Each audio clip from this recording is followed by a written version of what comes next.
ڕێوڕسمی دەستپێکردنی هەفتەی کولتوری هەورامانە لەسەر مەزارگەی مەلا مستەفای بێسارانی لە شاری سەوڵاوە.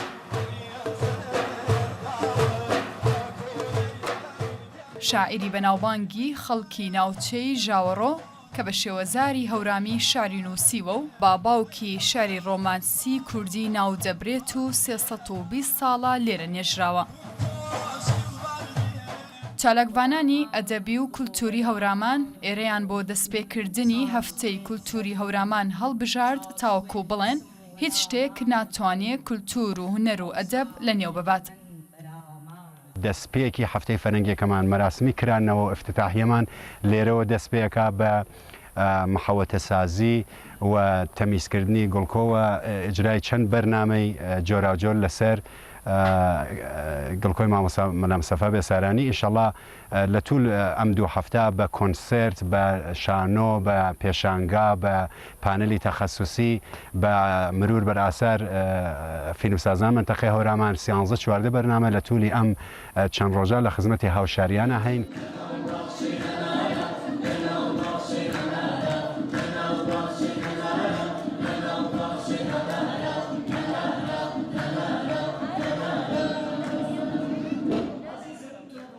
ڕێوڕسمەکانی هەفتەی کولتوری هەورامان 15 پوشپەر دەستیان پێکرد.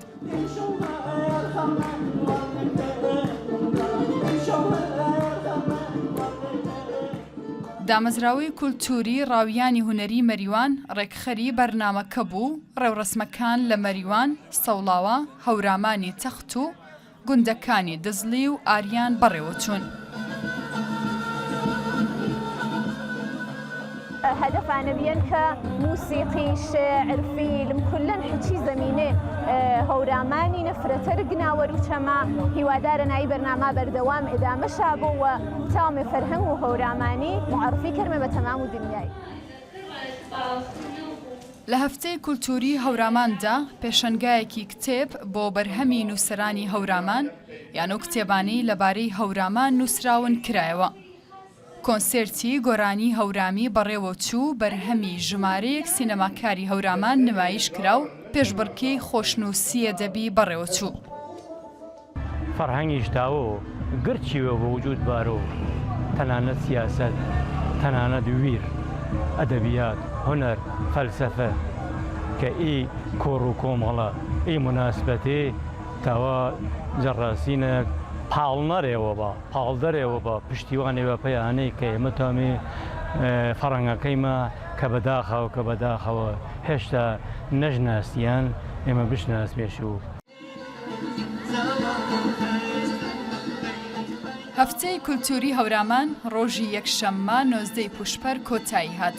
سەکۆی شانۆی پارکی ملەتی مەریوان خانەخوێی ڕێوڕسمی کۆتایی هاتنی هەفتەکە بوو.